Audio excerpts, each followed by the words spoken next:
In the early 1970s, long-distance calls were a luxury, and the AT&T phone system was one of the most secure, complex networks in the world. But that all changed with a toy from a cereal box. A small blue whistle packed inside Captain Crunch cereal could mimic a 2600 Hz tone, the exact frequency AT&T used to route calls. And one man, John Draper, figured it out. He wasn't a criminal mastermind.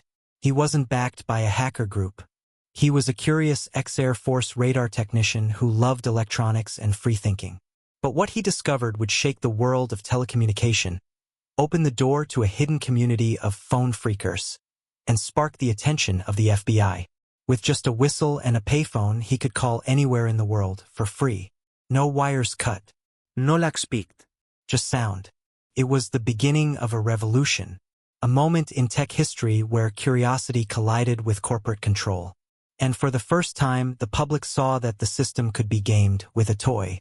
This is the story of John Draper, aka Captain Crunch, the man who accidentally hacked AT&T and helped give birth to the world's first underground hacking movement. Captain Crunch, the whistle that hacked AT&T. Before he was Captain Crunch, John Draper was just a skinny kid with big glasses, growing up in the golden age of American optimism, the 1950s. While other kids played baseball, John took apart radios. He didn't care about toys. He cared about circuits, frequencies, and how things worked. His father was an Air Force engineer, so young John was always around military gear, early radios, antenna arrays, radar systems. It didn't take long for him to learn how to build his own devices. By the time he graduated high school, he had already taught himself more than most college-level engineers. In the 1960s, he enlisted in the Air Force not to fight but to work on advanced communication systems. He became a radar technician, mastering frequencies and electronic warfare tools that most civilians would never even hear about. But John wasn't a soldier at heart. He was a tinkerer, problem solver, someone who couldn't stop asking one question: what else can this do? After leaving the military, he drifted into counterculture groups in California. It was the 1970s, the era of hippies, hackers, and anti-corporate rebels. Draper fit right in. He wore jeans and long hair, drove a van filled with spare electronics, and made money fixing TVs, radios, even pirate radio stations. Then one day, something strange happened. A friend, another curious electronics geek, showed him a Captain Crunch cereal whistle. They blew into it near a phone, and something clicked. Literally. That whistle emitted a 2600 Hz tone, the same frequency that AT&T's system used to signal an idle line. Draper instantly realized the implications. If a toy could fool the phone company, what else could they fool? And just like that, Captain Crunch was born, named after the cereal that gave him his superpower. He wasn't in it for money. He was in it for the thrill, for the knowledge, for the game. This wasn't just curiosity. It was the beginning of a cyber subculture, a movement. It was just a toy, a cheap plastic whistle packed inside a Captain Crunch cereal box. But that little whistle had a secret. It produced a pure 2600 Hz tone, the exact frequency AT&T used to tell its switches, "This line is ready," awaiting commands. When you blew the whistle into a payphone, it tricked the system into thinking the call had ended. But the line stayed open. Then, with a custom-built tone generator called a blue box, you could send signals that made free calls, rerouted networks, even accessed AT&T's international routing system, all using sound. This wasn't illegal yet. There were no laws that imagined people could control a phone system using a serial prize. But John Draper figured it out. And he didn't stop there. He shared what he learned not to cause chaos but to build a community. In underground circles, they were called phone freakers. Curious, brilliant minds using tones, blue boxes, and payphones to explore a system built by billion-dollar corporations. We didn't steal. We explored. We wanted to know how things worked. John would later say in interviews, even Steve Jobs and Steve Wozniak, Apple's founders, got in on it. Wozniak built his own blue box. Jobs sold them to college kids. They credited Draper and the Phreaking world as the foundation of their hacker mindset. But the deeper Draper dove, the more he exposed. Not just the flaws in AT&T's system, but the limits of corporate control. One man, a whistle, and a homemade box, and he could access the most advanced telecom system in the world. That made him dangerous. And the FBI was starting to listen. This wasn't just a prank. To the government, it looked like an attack. And soon, Captain Crunch would go from phone booth wizard to federal target.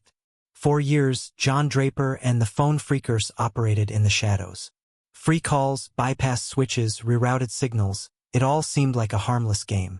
Until it wasn't. AT&T began noticing strange call patterns, long-distance calls that left no billing trail, and switchboards lighting up with ghost traffic. Something was wrong, and it wasn't technical. It was human. That's when the FBI got involved. They didn't fully understand how the phreakers were doing it, but they knew someone had cracked the system. And at the center of it all was the man known as Captain Crunch. Agents began wiretapping public payphones. They traced strange tones, captured signal logs, and gathered testimonies from technicians and whistleblowers. Finally, in 1972, they made their move. Draper was arrested in Los Angeles, charged with toll fraud and possession of illegal tone-generating devices. The now infamous blue boxes. He was calm, polite, and totally unapologetic. He wasn't trying to scam AT&T out of millions. He wasn't stealing data or planting bugs. He was simply exposing how fragile their system really was. Still, the judge didn't see it that way. Draper was sentenced to 5 years probation and time served, including a brief stay in prison. But that wasn't the end. Not for Draper. And not for the world he helped unlock. The FBI crackdown only strengthened the Phreaking movement. It inspired more rebels, more inventors, and laid the psychological foundation for the modern hacker. The man with a whistle didn't just hack AT&T. He challenged the idea that only corporations could control communication. And in doing so, he became something bigger than he ever intended. A symbol, a spark, a legend. John Draper never planned to become a hacker icon. He wasn't in it for fame. He wasn't chasing money. He just wanted to understand how the world worked. And what he found shook the foundations of corporate tech.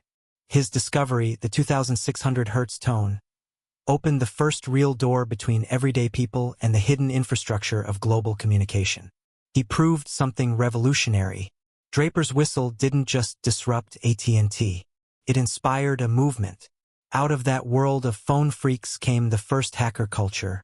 Creative, rebellious, curious, borderline illegal but almost always brilliant. Steve Jobs and Steve Wozniak both credited Draper with opening their eyes to how systems could be manipulated. Woz even invited Draper to Apple in the early days. Though Draper didn't last long in corporate life, his influence echoed through Silicon Valley. But the real legacy wasn't in machines. It was in mindset. Draper proved that the world isn't always locked down. That with a little knowledge, creativity, and curiosity, you can find a backdoor into anything. Even today, phone phreaking is studied as the genesis of modern hacking. Not brute force attacks, not malware, just understanding systems better than the people who built them. John Draper faded from headlines over the years, occasionally giving talks at hacker conferences like DEF CON, sometimes controversial, always eccentric. But his role in history is secure. He was the original hacker, the godfather of phreaking, the man who showed the world that a whistle could be louder than a war drum. Today, when you hear about billion-dollar cybersecurity budgets, zero-day exploits, firewalls, and data leaks, just remember, it all started with a toy whistle.